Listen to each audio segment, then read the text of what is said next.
Hello, everyone. I am Sean, and welcome once again to my Horror Corner. As always, thank you so much for watching. Really do appreciate you tuning in and listening today. I've got a guest on. I'm happy to have Beau back with me from Critic After Dark. Beau, thank you so much for coming on, sir.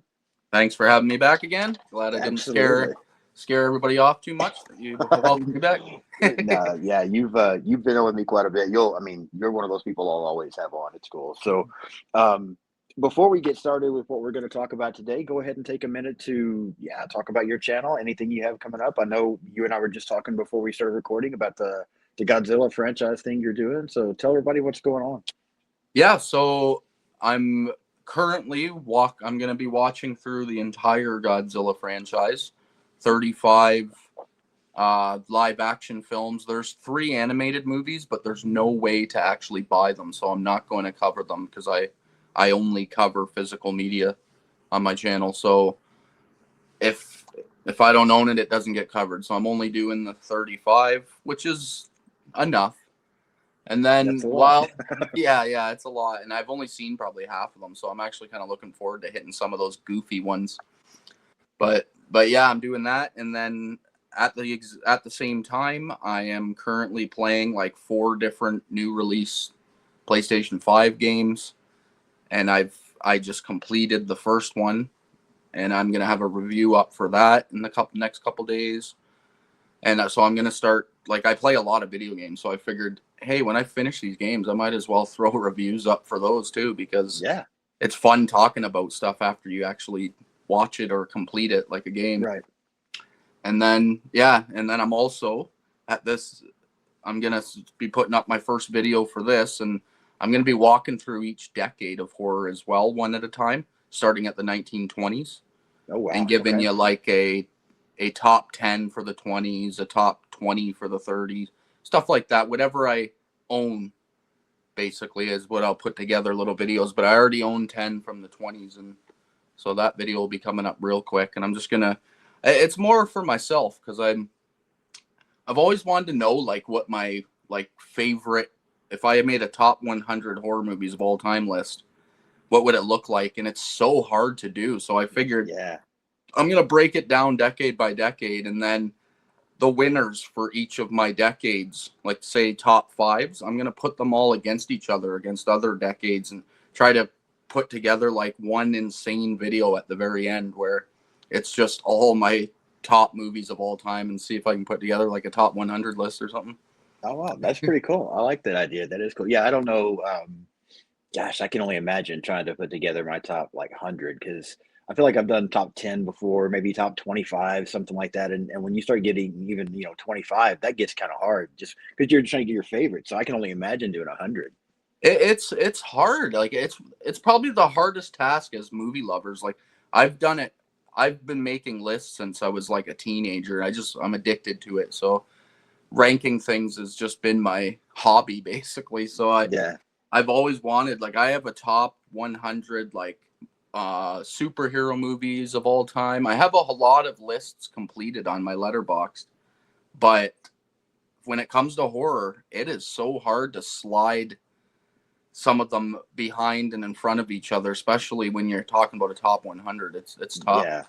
Yeah. So I'm gonna attempt it and see what happens. And also, anybody that just wants to use my videos as a guide on what you can actually purchase from each decade and have in your own collection, that's kind of the point of it, like an encyclopedia. Very cool. No, I like that. And you mentioned the 1920s. It's funny to me you mentioned that, because I just yesterday, because most of the 1920s, if not all of the 1920s film, you probably, I know you know more than I do, a lot of silent films back then, right? Every one I own, and I own 12 from the 20s horror movies. They're all silent films. Okay. All 12 of them for the horror genre. There are movies in the 20s that are not silent, but they're not horror movies. Not that I've seen. Yeah, there's a few big name movies. Sure. Like Frank Capra did a couple movies in the 20s that are not silent, but they're like the first movies that used talking at all. So to be honest, they probably should have stayed silent, because the people don't know how to speak to each other in front of a camera yet. Right. It's actually pretty comical watching them. What But made me even look into it was so just I was doing some research yesterday on actually what was the first Universal monster, because I think everybody thinks like as far as the first Universal monster movies, everybody thinks like Dracula or Frankenstein. I mean, that's yeah, the two everybody talks about. But when I was digging into it yesterday, because I'm such a huge fan of the Universal monsters, and I want to cover more of those on my channel as well. So when I was digging into it yesterday, what I kept finding was the first actual Universal monster movie was 1923, The Hunchback of Notre Dame with Lon Chaney. yep, And then actually Dracula is the second one from like 1931, 1930. Yeah, I think it's 31. But it just dawned on me like, wow, I've never seen that Lon Chaney Hunchback of Notre Dame. Like as far as Hunchback of Notre Dame, all I've ever seen is like the Disney the movie. Disney. Yeah. Yep, I know. So I was like, wow, I kind of want to see that now because I like Lon Chaney. I think he's fantastic in that Phantom of the Opera. That's a silent film. I Yep. think he's amazing in that. So I want to try to go back and see if I can find. And I did. I think I could find it on DVD so far. I'm still looking, but I want to try to find that the Hunchback of Notre Dame from 1923 and watch it for the first time. It's hard. It's one of the ones that I don't actually own. Like Okay. in total, honestly, there's only maybe 15 horror movies from the entire decade that would be worth having in your collection, and Right. I own like 12 of them. There's 3 I'm missing. A couple of them you just can't get. Like uh, one of them's called The Man Who Laughs, Okay. which is who they base Joker on when they write the Joker comic, and he looks like Joker Oh wow. from Okay. DC. Yeah, and I've never seen that, and it's almost impossible to buy. And then another one was The Hands of Orlok, Okay. which for some reason it is, I don't know if it may be lost. Like some of these movies are lost films, Okay. and you just can't, like nobody can actually watch them because they're gone, right? They just Right. lost to history. But of everything you can buy, I practically have everything, so Wow. it'll be a pretty much completed list. Thanks to Kino Lorber. Kino Lorber is the studio that puts all these out. I think everyone except for one is from Kino, Okay. which appreciate that studio for Yeah. doing that. Like it's one thing I love about Kino is they do everything. Now, was the original Nosferatu, was that in the 20s? Yeah, that's Okay. 1922 Nosferatu. Okay. Uh, Cabinet of Dr. Caligari is going to be in there, Okay. which is one of my all-time favorites.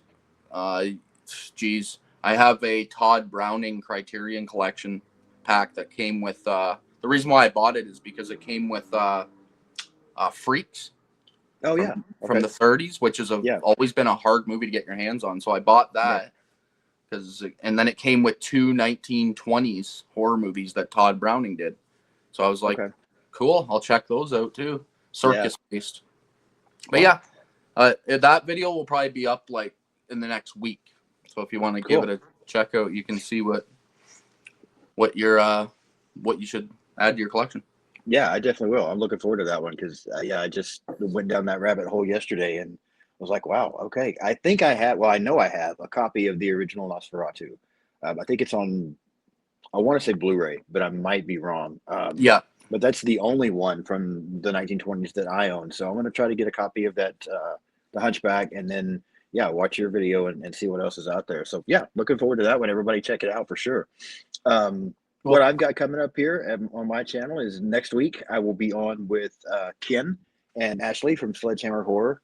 They're coming on. We're talking about Child's Play from Nice. 1988.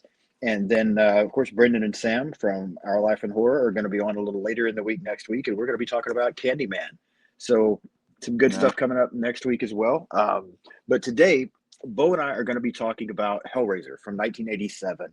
Um, I only own this movie. We were just talking about this before we were recording. I only own this movie on DVD, so I have got to step up my collection and try to. But we were just talking about how it's only out there on box sets. Hellraiser is not a franchise I have a lot of. In fact, I was looking around my apartment earlier, and I've got so much when it comes to like figures and bobbleheads and movie posters and stuff like that. I've got so many things of so many different characters, but the only Pinhead thing I have at all is the Toonie Terrors. I've got the Pinhead Toonie Terror. That's That's cool.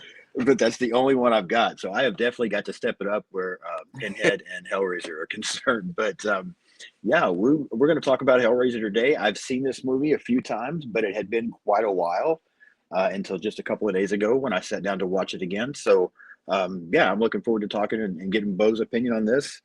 Um, You've seen the 4K, right? I've seen it. Yeah, I just haven't purchased it. It looks so cool. That's what I need to do is just go. You said that's the first four in that one? It's the first four, yeah. The inside, like it comes with a book as well. Oh wow. My Okay. camera can pick that up. Ages of Desire. I don't really know. I have just opened this for the first time today when I watched the movie to come Okay. on your channel. But anybody that's seen it, it comes with that, and then it That is so cool looking. slides up and it takes the skin off. Yeah, I like that. Okay. That's what I've got to get. I think I saw that on Amazon for like maybe here in the US $70, something like that Yeah, probably. it's reasonable. The inside, it only comes with the 4Ks as well, Okay. not the Blu-ray. So if you're not Got it. 4K capable, Right. for anybody watching that doesn't have a 4K player, don't buy it. That is very cool though. I like that. I'm gonna have to pull the trigger and go ahead and get that. I do like that one. So yeah, that is awesome. I'm glad you had that to show that. That just kind of was. I've been thinking about getting it anyway, so I think you showing it to me just now is going to go ahead and be the icing on the cake. I'll go ahead and wear It's that. beautiful. It was a Yeah. birthday gift from my daughter's boyfriend last year at Christmas, or not a Christmas gift, not a birthday gift. Okay. So I Very opened cool. it and I was like, oh wow, I didn't even know he realized that I would want it.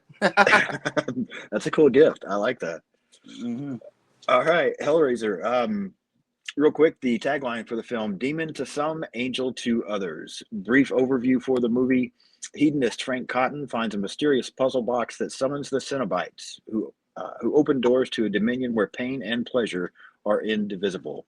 The film was released on September 10th, 1987, directed by Clive Barker, written by Clive Barker, and based on Clive Barker's novel *The Hellbound Heart*. Produced by Christopher Fig, cinematography by Robin Vigden, edited by Richard Martin, and then the music by Christopher Young. Before I go any further, let's stop right there for just a minute because, Beau, I want to know, tell me your thoughts on cinematography for the film, score, and even the story itself.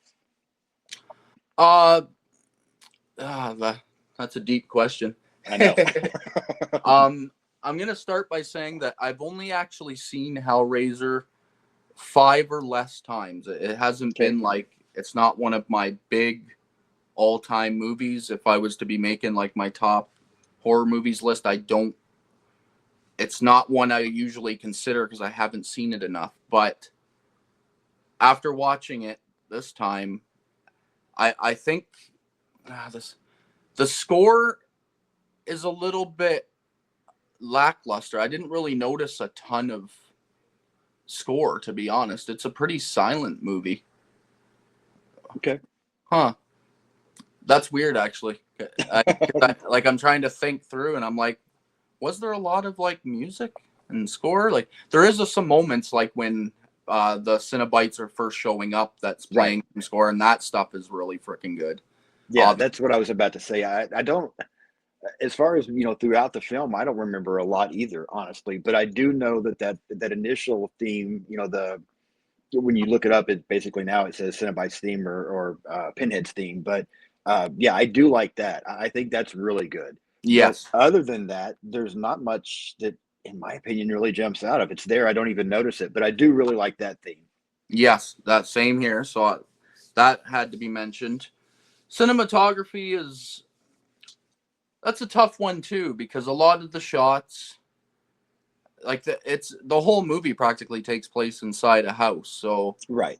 there isn't a whole lot of like, you're not going to get landscape shots. You're not going to get anything beautiful, really. It's just, Right. But the way he captures the blood and gore, like I have to give him props there because it's pretty disgusting in some of the shots and It how is. I agree. close up he takes, like he gets on the skeleton, like the guy that's come back to life and everything. That's all really nasty stuff. So I'll give him props on everything like that, obviously, and the shots where everything where the Cenobites are in are all done excellently. Like it's pretty phenomenal watching them even just walk slowly through the rooms, and then that big giant creature thing that's coming down the hallway at her. Right. That was shot pretty well. So, like, I would give that a decent score as well. I think it's as good as you can get for how confined the movie is, like, to one space, Right. one set. And then when it comes to storyline, I think the storyline in this first movie is really well done. Like, I'm Yeah. sucked in right from the beginning, and it's not what you would think. Like, if I was to show or tell somebody, like my in-laws, my even my own parents, and be like, "Hey, have you ever heard of Hellraiser?" They'd be like, "Oh yeah, that's the guy with the pins in his head, right?" Right. And I'd be like, "Yeah." And if you were to be like, "Hey, you want to watch it?" They would never think that you're about to watch what this movie gives you. They Right. would. It would always be like that. If I was them, I would assume they would think that it's just going to be this guy murdering the shit out of people the whole movie. Right. Like a Michael or a Jason or something, only he's got nails in his head. Yeah. That's right. That's right. Yeah. But it is not. This is a totally different storyline. They're kind of side characters, to be honest. Like Right. background noise to what the actual storyline is. And I Right. think it's really intriguing. I love the mythology building, I would say, of Yeah. what the cube is, and just, yeah, I think the story's excellent. Yeah, I agree with you. I really like the story, especially for this first film like this. And we talked about the score a little bit. I agree with you on cinematography. It's very confined. Um, the one thing about this, and I agree with you, some of the effects and all that, when you see the Cenobites, they look so great. And I think the Pinhead character, even though he's not as you were saying, he's not the main thing in this. I do love the look of the Pinhead character. I absolutely love that look. I think he is so badass. But the only issue that I have with this is, and this is weird for me because I'm such an '80s horror movies guy. I love the '80s horror movies. I love um, the way Practical. things look. Yeah, the practical effects. I love that stuff. I just think it's so much better in my opinion. However, while there are some things in this movie I really like, I don't like, you get a couple of different scenes in this movie because it happens a couple of different times where the hooks go in the guy's chest. Yeah, It just, to me, that has not held up well. That does not look as good it as doesn't look real at all. it doesn't. That part bothers me because I think the rest of the stuff in the movie looks pretty good. The creature when Frank starts coming back to life, like you said, that looks nasty. That looks so That's disgusting, phenomenal. Yeah, but it looks really good. But yeah, I guess they only had, and I'll mention it here in a minute. They only had I think a budget, maybe $1 million or something like that. So a pretty low budget, and they ended up having better down the franchise, more money to work with. But maybe that's why there was just he was limited in what he could do. yeah. But yeah, those things bother me because it doesn't look real at all. I don't think those scenes look good, and it's not just that they don't look good. To me, they look bad. Like they look really bad. They do look bad. It's so bad that it's not even gross. Yeah, Like exactly. I it agree. looks like it's tearing at like mattress or something. Like, Yeah, I completely agree. So, but again, there are other things in the movie that do look really good. So it's not like it's bad all throughout the film. There's just that, and um, does it take away my overall enjoyment of this movie? No. If it happened a lot, or if the other effects didn't look as good as they do, it probably would. But for just these couple of things here and there, I'm like, okay, I'll let that go. But that's really the yeah, only thing that I think that bothers me about it. yes, me too. Actually, I noticed that as well. I was like, yeah, I guess the hook, because I'm not a huge fan of body horror. Like, I love body horror, but at the same time, it grosses me out. Yeah, And that's what these movies kind of are. They're known for their right. body horror, and that because it was so cheesy on the hooks, I didn't even have to like look away, cringe or nothing. I was like, okay, that's Yeah. at in this later half of the movie, like, well, towards the end when they actually show the guy fully hooked and it's pulling his skin out.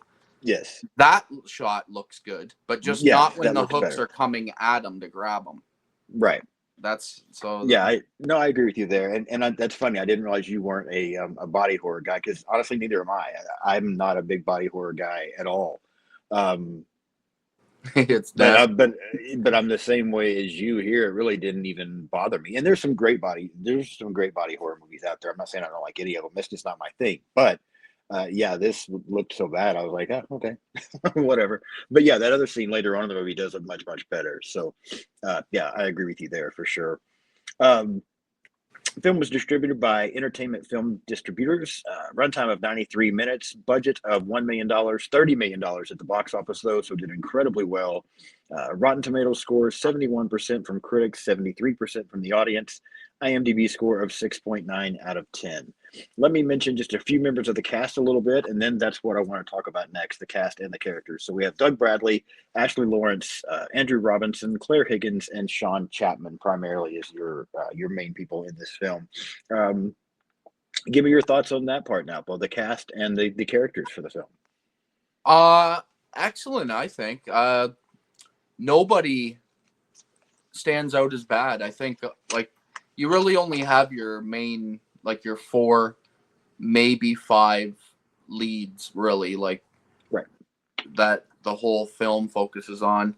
And I'm not like, my character names are awful, but the mother-in-law, what's her name? Julia. Julia. Yes. I think she's excellent. Like I think she's really selling some of the scenes where she's like shaking and she doesn't know what Yeah. to do, and she's really convincing me that she is kind of not comfortable with what she's doing, even Yeah. though she comes off as an evil freaking bitch as well. Like Yes. it's pretty crazy, and so I think she's excellent. Obviously, Doug Bradley, this is his iconic role. Like Yeah, he's if it phenomenal. wasn't, yeah, if it wasn't for this, we probably wouldn't even know who Doug Bradley is, to be Yeah, honest. I'm sure. But so I think he's excellent when he talks.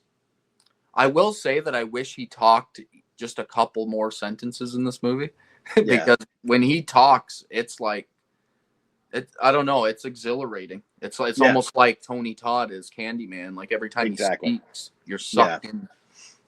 Yeah, So yeah, it's so funny you said that. I was just telling that exact thing to someone yesterday. I was talking to a friend of mine about primarily Pinhead, but the Hellraiser franchise, because I was telling them that you and I were going to be recording about this tonight.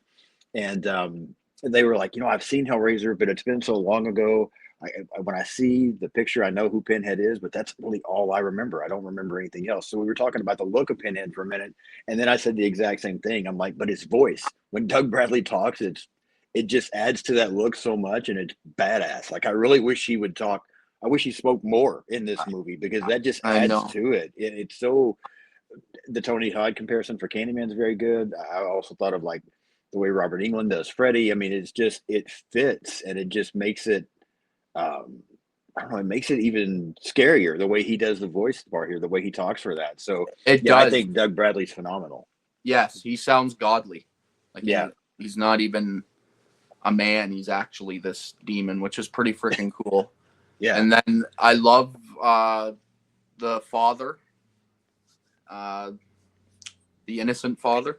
Yes, that is. Give me a second. I will tell you. I know I'm terrible with their names. Frank is the one. So it's not Frank. It's the other. They're brothers, right? Yes, yes. Yeah.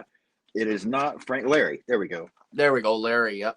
I Yeah. just watched this movie like 45 minutes ago. It finished, and that's how bad I am with character names. It's ridiculous. That's all But right. um, yeah, I think Larry's awesome too. Like he's such a just like kind of sweet, innocent man, and he's married to somebody that wants more than what he's given, and Yeah. uh, he does an excellent job. I think he is like his acting is enough to make me care for him for what Okay. comes later. Like when you find out like what happens later to him was pretty Yeah. brutal. So I enjoy him as well, and yeah, everybody. To be honest, I like this whole main cast. Yeah. I'm with you. I think everybody does a great job. Yeah, I think everybody's performances are pretty good in this film. We already talked about Doug Bradley; he's phenomenal, and I do agree with you that I think Claire Higgins, who plays Julia, does a great job. Andrew Robinson is Larry. I think he does a great job, and I'm glad you pointed out something there because one thing I was thinking about is I was trying to decide, other than the Ashley Lawrence's character, the daughter that comes in later, Kirsty. Yeah, Uh, Kirsty. yeah, for a while, I was like, I'm not sure if I like anybody other than her. But I think you make a good point. Larry's pretty likable. He seems like a pretty good guy. He's just in a really shitty situation. Yeah, like he's So not yeah, being an asshole at any point. right. He's trying to be as nice as you can to his wife, who's acting really strange to him the whole movie. Yeah, And so yeah, he's like, if anybody's the prick, it's obviously our antagonist here. Frank. Yeah, Yeah, Frank. yeah, He's just a vicious bastard. he really is. Another question I want to ask you though about these characters, just to see your thoughts on it. Um, Recently, I talked about A Nightmare on Elm Street with Aaron from AB Horror Movies, and we were talking about um, Heather Langenkamp's role as Nancy, and Nancy is a final girl in horror movies. I don't feel like Ashley Lawrence gets enough credit. I know she's in the first three. Now, I'm not sure if she's in any more of the Hellraiser franchise or not, but when people talk about Final Girls, I don't feel like her character of Kirsty gets mentioned much. I think she's pretty good. Do you think she doesn't get enough attention, or you know? Yeah, to be honest, I don't think I've ever seen her on anybody's lists or even lists on documentaries I've watched. Now that you mention it, Yeah, but yeah, and I think she's excellent, especially in this. I can't really talk on the sequels because it's been a long time. They right, need a rewatch, but in this one, I think she nails it. Like her acting's up to par. She's not irritating at any moment. right. Like she's doing everything. She's making you feel when her father ends up having his tragic ending. She Yeah, sells that scene really well. Like, yeah, I just think she does a great job of making that character very easy to get behind. And we talked before we started recording. I've only seen, just letting everybody know, I've only seen the first three movies in this franchise. I never saw the remake from 2022, and I just missed a lot of this franchise. It flew under the radar for me. But I have seen the first three movies, and I'm pretty sure she's in the first three, and I always liked her. Now, again, I will also be willing to admit here that this movie came out in 1987, so I was 15 when the first Hellraiser came out, and they came out, pretty. We were getting Hellraiser movies almost every year there for a little bit. So, I was a teenager when Ashley Lawrence was popping up in these films, and so I probably had a little bit of a crush on her. Maybe that's why I remember being such a fan of her. But I yeah, don't think she gets enough credit. I think she's a really good final girl. yeah. She definitely got the looks. That's for sure. No All nudity right, scenes though. That's a that's bummer. true. That is true. Couple of quick production notes, and then we'll start walking through the plot. I'm going to put my glasses on so I can read this part. This was Clive Barker's directorial debut. He had been unhappy with other adaptations of a lot of his writings, and so he wanted to get in and direct this film himself. The film's original title was called, and I always mispronounce this word, so let me try to make sure I get this right. The film's original title was Sadomasochist from Beyond the Grave. Interesting title. that would that wouldn't have went over, I don't think. No, I don't think so either. Doug Bradley could not see well in the black contact lenses that the Pinhead character had to wear. Because he couldn't see well, he had trouble hitting his marks several times in the movie and was constantly afraid of tripping over Pinhead's long skirts. I mean, I can see that, but I guess he hit it pretty well because it never looked to me like he was having a hard time being in the right place. Nope, nope. Maybe it's probably why they walk so slow. Probably. Yeah, that could Probably really had be it. to make it that way. Yeah, because apparently he couldn't see well in that costume. So, and then just one other thing: the film was initially rated X. Barker had to go back and do several cuts to get the film down to an R rating. Clive Barker stated that the original film was much more erotic, and there was much more seduction going on between Frank and Julia. There was even a scene that had spanking in it. but the MPAA told him that 2 thrusts were allowed, but 3 or more was considered obscene. Yeah, That's just the craziest thing I've ever heard to me. I'm like, that's that's true actually, because that's actually in the special features on here that I watched. oh, really? They Okay, were that's pretty talking cool about then. how he wasn't allowed to have a third thrust. I was like, That's uh, okay, that is so funny to me. I would have just never even imagined something like that. That's crazy. that is crazy actually, because this movie isn't like, I guess he pushes it with the blood. He's Yeah, pushing that, so they probably like, all right, if you're gonna have this much blood, then no sex allowed, probably. yeah. I mean, I guess so. And there's, I mean, the subject matter is there, but I'm very curious. Surely there's some kind. I just wonder what all they had to cut out. Yeah, I'm always wondering about stuff like that. There's probably a director's cut or something of this film out there. Maybe there's not. I don't know, but I'd be curious to go back and see what he had to cut to yeah, get them to come down on the rating. that would be interesting actually. If it's probably all just sexual stuff, You're probably right. Yeah, is that's what gets you that X rating. As soon as you start showing any sort of actual sex, like you can show as much erotic type sex, but as soon as it gets thrusty and if you bring out the whips or something, then you're yeah, getting that X rating, absolutely. Yeah, and it sounds like that's what was going on here. So, which all is right. silly. I've always laughed at this shit that Yeah, I everyone's agree. so terrified of sex scenes, which everyone on Earth does. Yeah, But we can look at all the nasty ass gore and bodies yes, being ripped apart, stuff yeah, nobody does. yeah. It's weird. That all's perfectly fine. Yeah, it is. It is crazy to me. I'm with you 100%. Um, all right, well, let's start walking through this plot a little bit and see what Bo and I think about this film as we get through it. So, let's start with the opening scene. We've got Frank Cotton buying this puzzle box and then taking it back and figuring out how to work it in this attic. Once he solves it and the puzzle opens up, we see lights shining through the walls. We see a bunch of chained hooks come out of nowhere and attach themselves to his body and basically tear him apart. And then we see some black robe figures kind of starting to reset the box and the room being restored. With that being the opening scene, give me your thoughts, Bo, on the way the film opened up. I think it's excellent. The opening, it's it's just enough to make you wonder what the heck is going on here. Like it's hard. Like if you're watching this as an adult for the first time and you already kind of know the history of Hellraiser and what he is, then it wouldn't be that effective. But if you put yourself in 1987 and you're watching it for the first time and you know nothing about it, it would be effective in making you wonder what the heck you just seen. Like, Yeah, because there isn't a whole lot of movies that open with a guy just getting ripped apart and even though the hooks, like it does suck that these hook scenes, the graphics are bad and if it wasn't for that, I think this opening would be an excellent opening.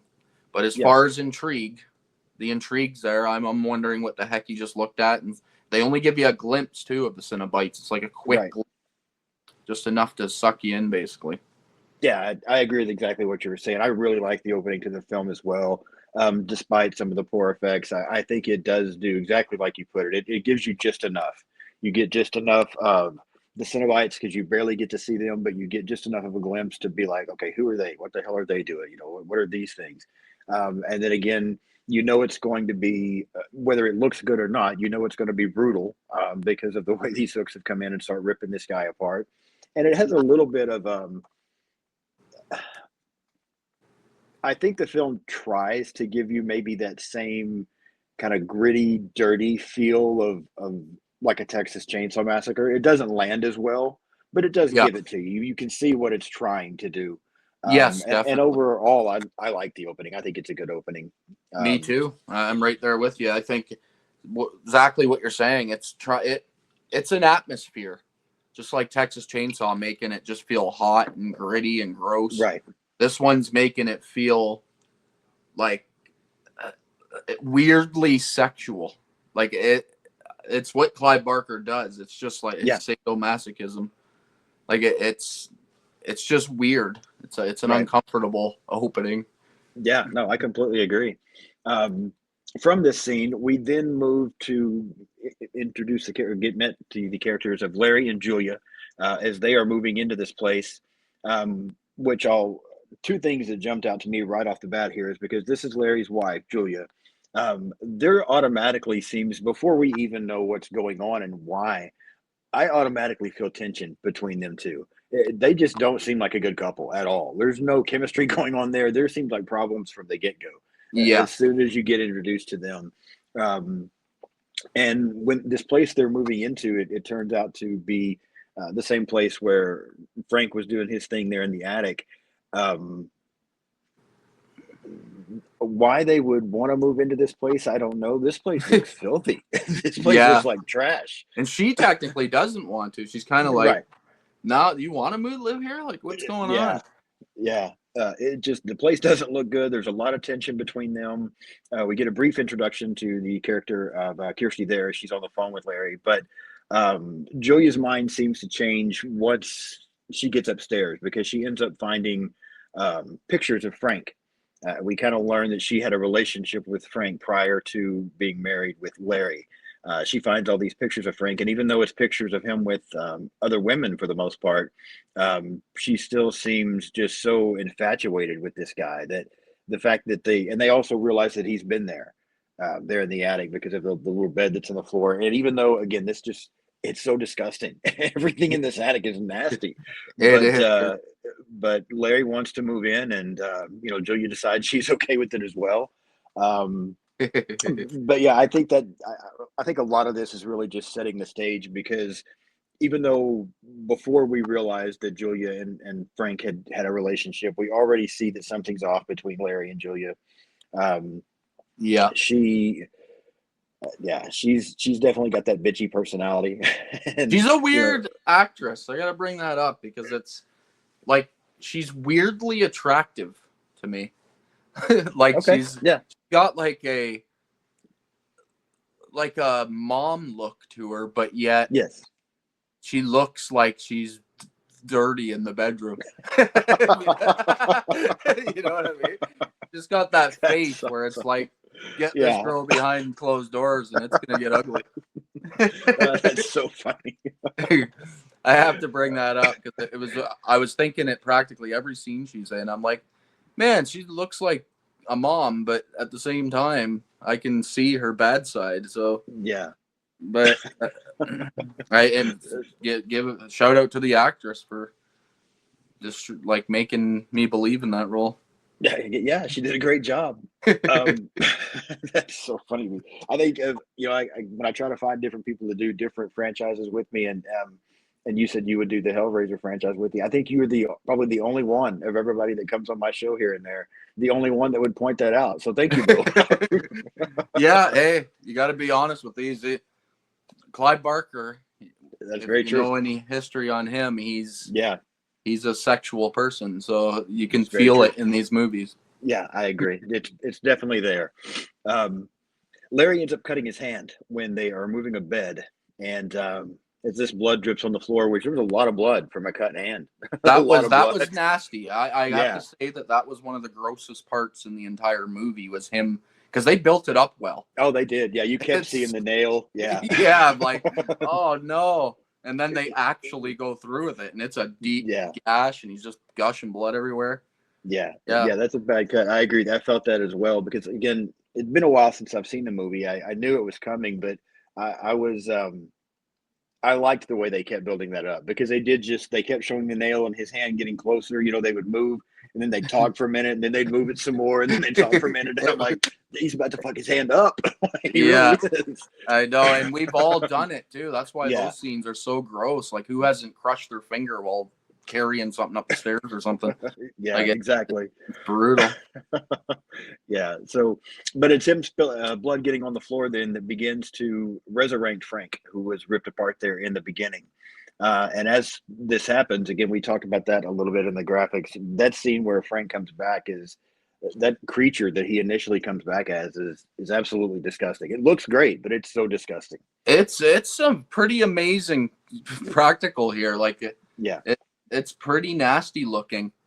And then to cut like it just this scene where he comes out of the ground and his arms stick up, and it's almost like inspired by The Thing, sort of like it really feels like something you'd see in The Thing. This opening scene, Right. Yeah, I completely agree. Looks great, very disgusting. And then Julia ends up finding Frank. And initially she's freaked out, but then as she realizes that it is Frank, she kind of reluctantly agrees to help. You know, you mentioned that. You can tell that she wants to help, but she doesn't want to help in the beginning. I mean, as it goes later, the more they get into it, the more she seems to get into it. But yeah, initially, at least, she's weirded out by the idea, but she wants Frank back. You know, so she agrees to try to help him. And so Julia starts leading men into the attic, and basically, injuring them with a hammer. And then Frank takes yeah. over and does his thing from there. But This even first these, guy deserved it as well. Like the first guy she brought, they yeah, really like he almost turns into a freaking rapist at one point. yeah, He's like, he's "Don't pretty. you dare say no." I know. And Yeah, I was like, yeah, "Oh he's wow, this definitely guy pretty did it." gross. He kind of did have it coming. But I think everything looks pretty good here as well. Yep, Yeah, I like the it's when gross she. actually. That Yeah, guy's it is. kill with the hammer, where she hits him in the mouth and his Yes. jaw like rips to the side. I was like, "Oh wow, that's a rough hit." Jeez. Yeah, it was. It was brutal, and it does look good. Which we talked about at the beginning with the areas in this film where we don't like the special effects. To get this kind of stuff somewhat makes up for it because it's not like the special effects are bad all throughout the movie. It's just a couple of parts because here everything Yes. looked really good. Yeah, and they probably just didn't know. They didn't have something that looked like skin in order to rip it with those hooks. Yeah. So they got the closest thing they could, and it is what it is. Another thing I want to point out here, um, because it comes to play out in the end. I still don't think I completely understand it, and we'll talk about it more when we get to the end. But we also find out here that Kirsty apparently has a stalker. There's this guy following her around, The and this guy cricket likes. eating. That's what I was about to say. He likes to eat bugs, and he looks a little bit like Rob Zombie, in my opinion. Yeah, he does. So she's got this Rob Zombie lookalike eating crickets following her around, which to be honest, I had forgot about that character. Me too. I I had had no clue. completely forgot about that character.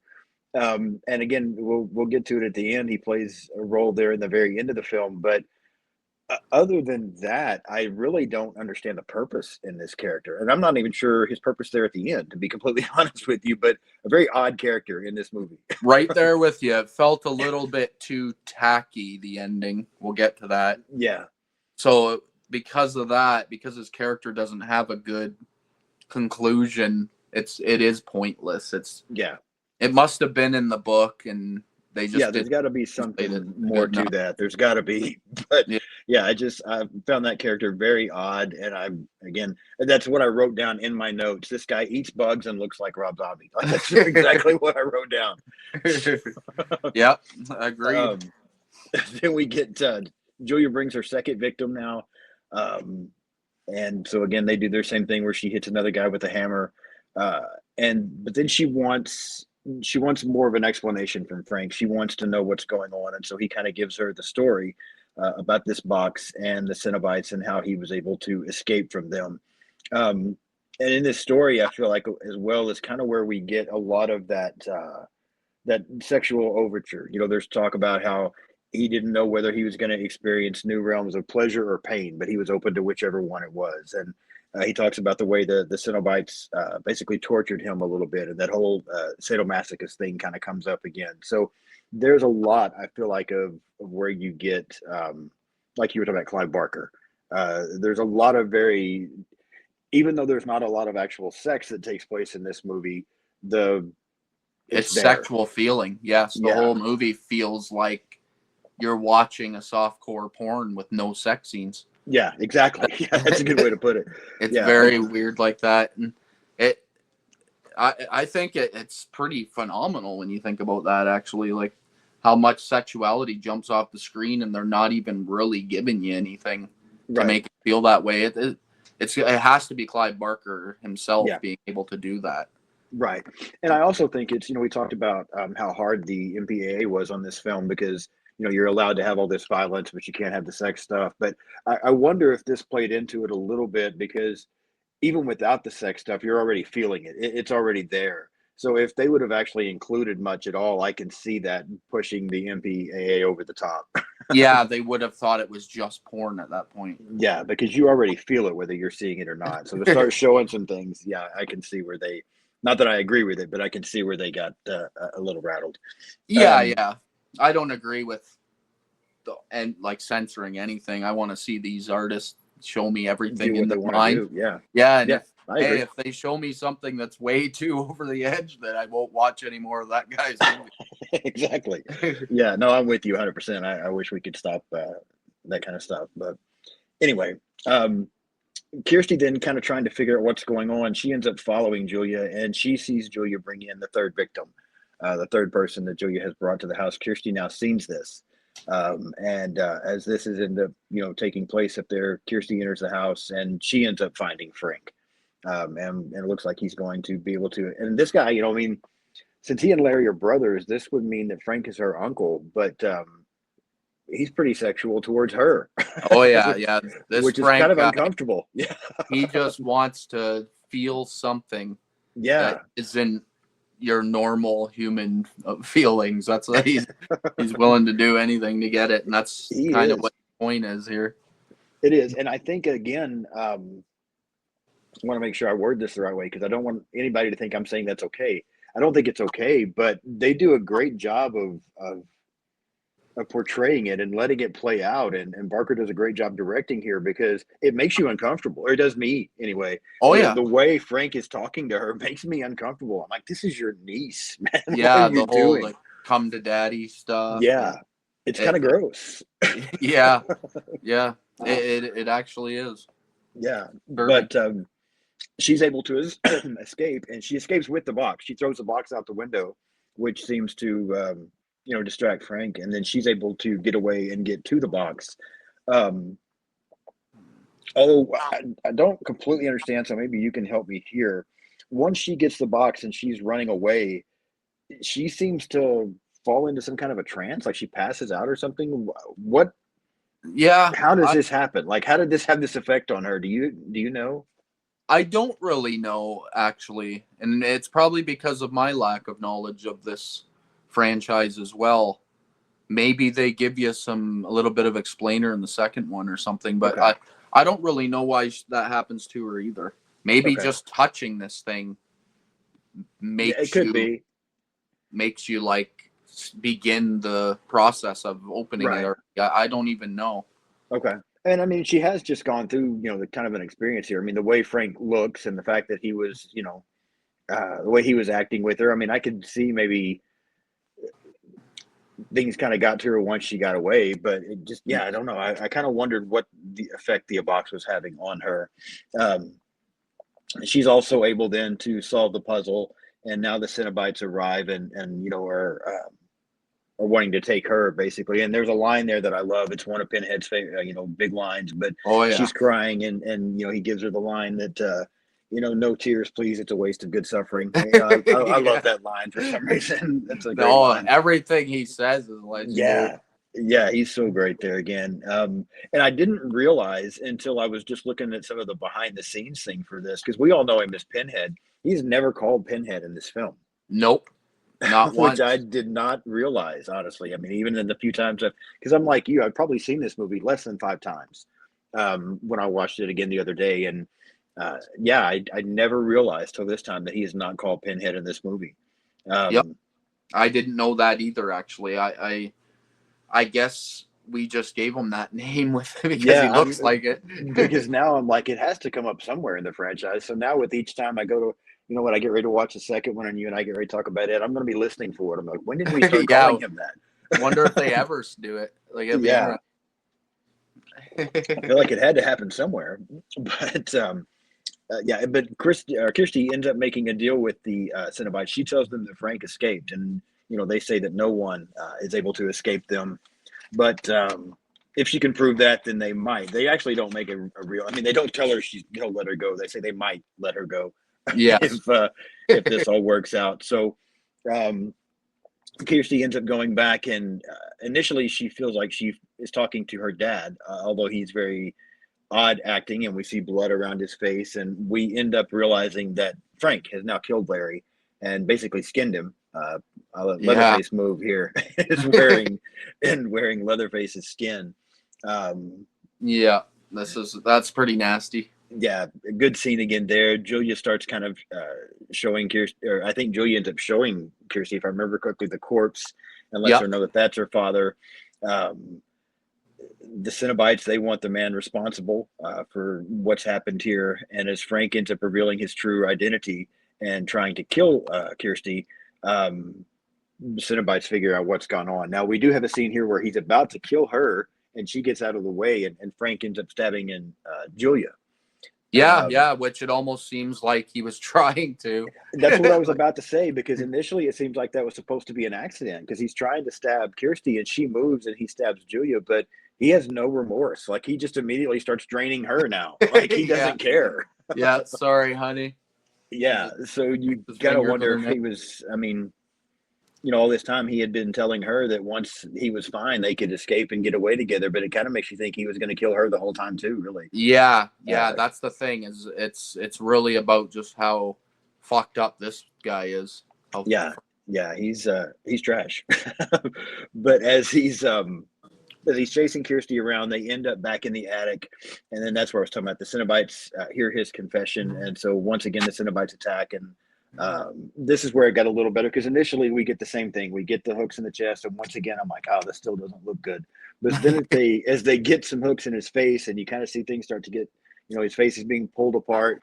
Even though he's still disgusting because he's going through all this pain and all this shit happening, He's and he's still still licking like his sticking, lips. yeah, he's like sticking his tongue out at Kirsty and playing around, and I'm like, this guy, He just won't give it up. he won't. This guy's got some issues. He's disgusting. You got like the But I do think fucking it. won't He's even go something. there, but he Yeah. must have like just a raging fucking hard on, and he just can't get rid of it. Even as It. your skin is being ripped off, you're still in the mood to freaking do it. Yeah, and I guess it really just comes back to, because we've kind of got that through this film, pleasure or pain, and there kind of gets a point where, in the description for the movie talks about you kind of get to where there's no difference, and it almost seems like that's where he's gone. Yes, He just wants to feel something, whether it's pleasure or pain, and so doesn't care what it is. the fact that he's even here, he's in a tremendous amount of pain. It's almost like he's okay with it to a certain degree. He just wants to Yeah, feel something. enjoying it even. Yeah, so kind of disturbing, but yeah, he ends up then getting ripped apart and finally destroyed. And now the Cenobites end up coming after Kirsty again, which again we get another one of those great lines. We have such sights to show you from Pinhead. Again, another incredible line. We've talked about it already quite a bit. Just Yeah, Doug Bradley is so good. yeah, His yeah. voice is so And good. when she was making the deal with him as well, he also delivered the most iconic line, and that was, "We will tear your soul apart." Yes, yeah. Like, that one's freaking just ridiculously delivered by him. It's crazy how good that is. Yeah, yeah, he's great. His voice, we've talked about it, is so incredible. Um, it looks like they're going to end up killing her, but she's able to get a hold of the puzzle box and start, like, a little bit at a time, begin to get rid of these Cenobites. She gets rid of one, another one comes.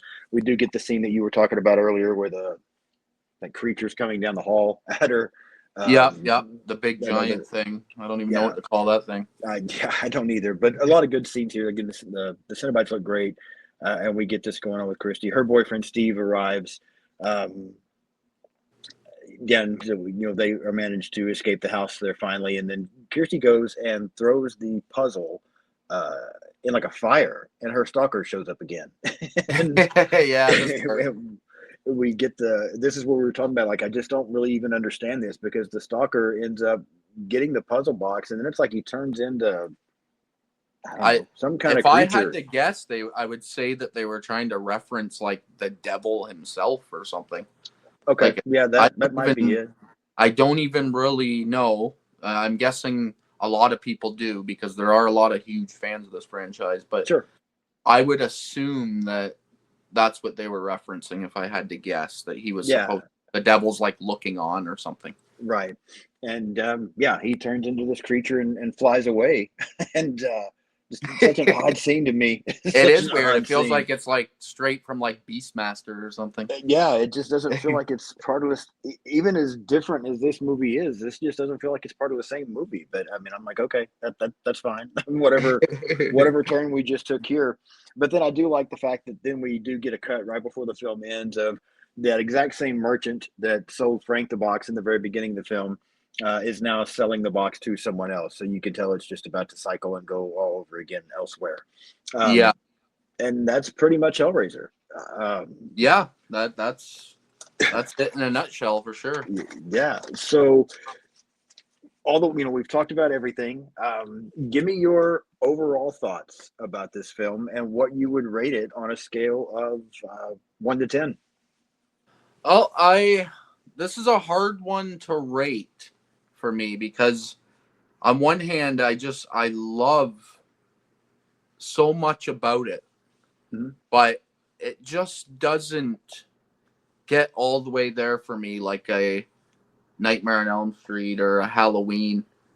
It it's one step below that. So, and if I have to give it a score out of 1 to 10, I would probably go like an 8, 8 and a half.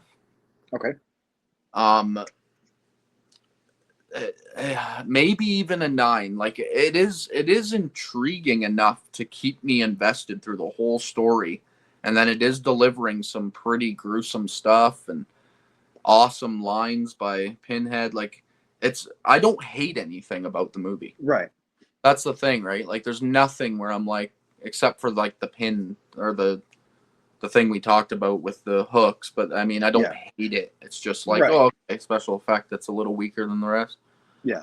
So I can't really say anything bad about it, but as far as like just an iconic feeling film, I don't think this reaches the level of my all-time favorites.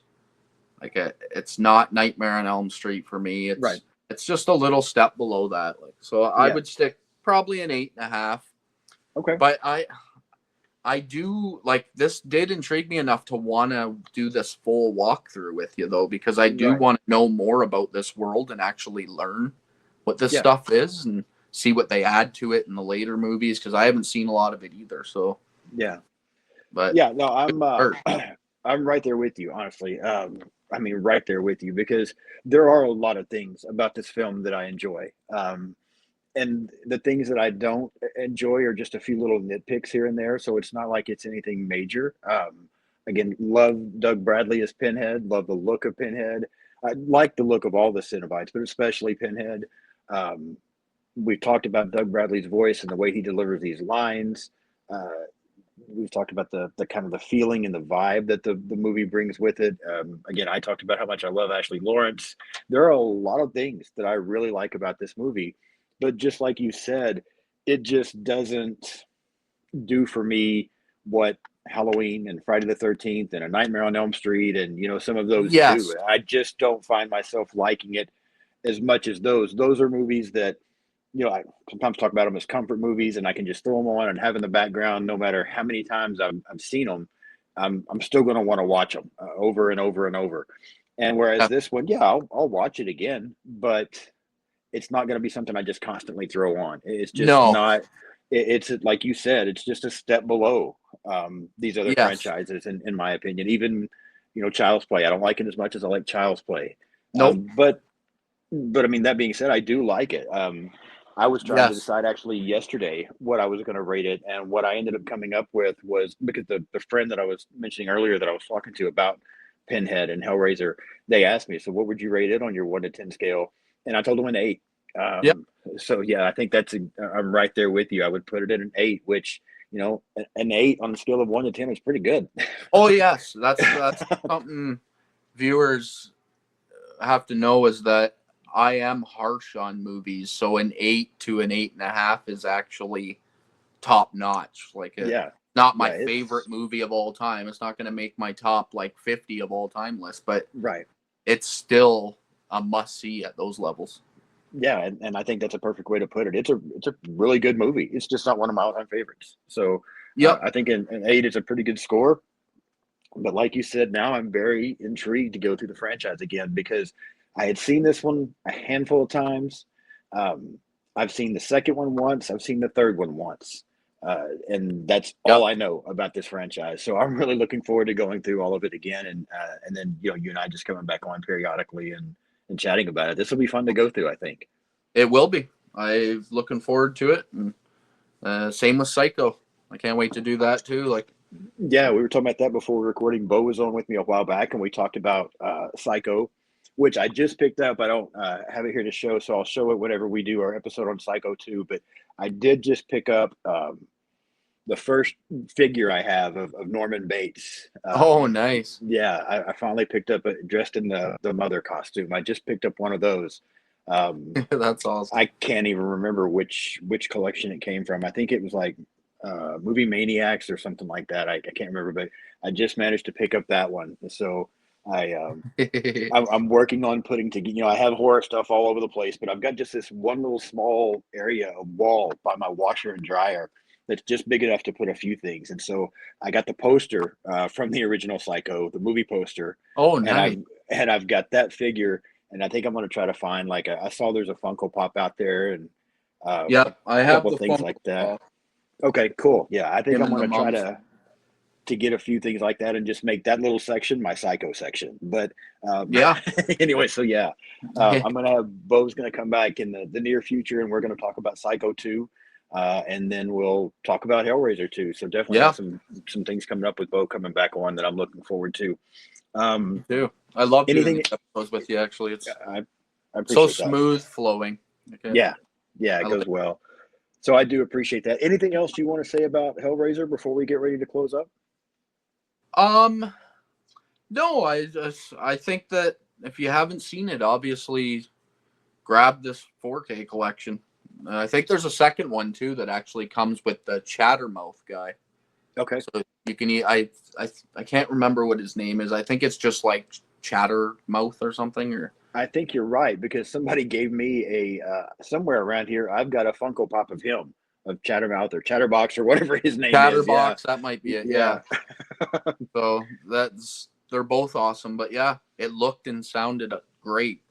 Like as good as it can. sure. Some movies can only look and sound so good, and I think this is probably as good as you're ever gonna look and sound for a movie of this budget. So it's Yeah, definitely yeah, I'm worth sure you're picking right. up. Yeah, I agree. Like I said, I had been thinking about getting it anyway, and so since you showed it there at the beginning, I'm definitely going to try to pick that up for sure. But yeah, that's been fun talking about Hellraiser. I know you mentioned it a little bit before we got started, but before we get out of here, go ahead and tell everybody one more time what's coming up over at Critic After Dark and where they can find you. All right, I'll make it more brief this time.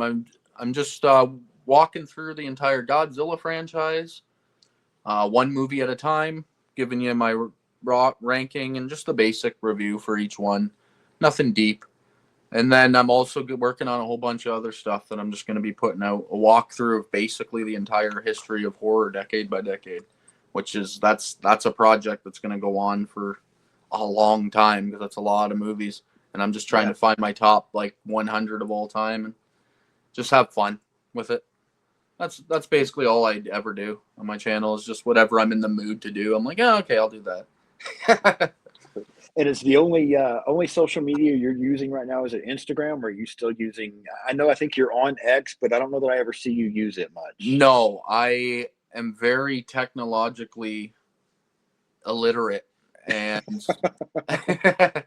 I don't know what it is. I maybe it's just because I'm always doing too much. Like I'm either playing a video game or Right. watching movies. Like I don't know. I don't really use social media a whole lot. So at the moment, I'm pretty much only using YouTube Okay. and just trying to get through that. And like I come on your channel and I come on Brennan and Sam from Our Life in Horrors channel a lot. And that's all I do really. I just Okay. keep it simple. All right. Well, yeah. If you're not following Bo, then go check out his YouTube channel. It's really good. He's got a lot of great stuff on there. I always enjoy his episodes. Coming up here at Sean's Horror Corner next week, we have a review on Child's Play with Ken and Ashley from Sledgehammer Horror. Brendan and Sam, everybody knows who they are from Our Life in Horror, are going to come on with me and talk about Candyman. We will end October with Brendan and Sam coming back and talking about Scream. And then Mike from Mike and Serial is going to be on talking about Terrifier. And I've got some fun stuff planned coming up in November as well. Some guests already starting to pop up here and there. Some first time. I'll have Robbie and Kaylee from That Horror Couple are going to be back again next month. Isaiah from Bitter Wolf is going to be back again next month. But also in November, I've got two guests coming on for the first time. Kelly and Sarah from the Final Girls podcast are going to come on, and we're going to talk about Jeepers Creepers. Ooh. Yeah, so that will be fun. And then, yeah, I've got some other guests coming up as well. Andrew, God, I feel so bad because I just drew a blank on the name of his channel, but I Oh, just recently got to meet him. Let me look and see. I feel that so bad, happens Andrew. to me So too. if you're listening, please don't kill me, Andrew. I just recently got to meet him. He was on Brendan and Sam's channel, and I was on there as well. And so I kind of got to meet him and talk with him a little bit. And we agreed to get together. He's going to come on, and we're going to talk about the original Prom Night. Ooh, that's a good one. Yeah, yeah, that is a good. Anthony's Horror and More is the Instagram channel.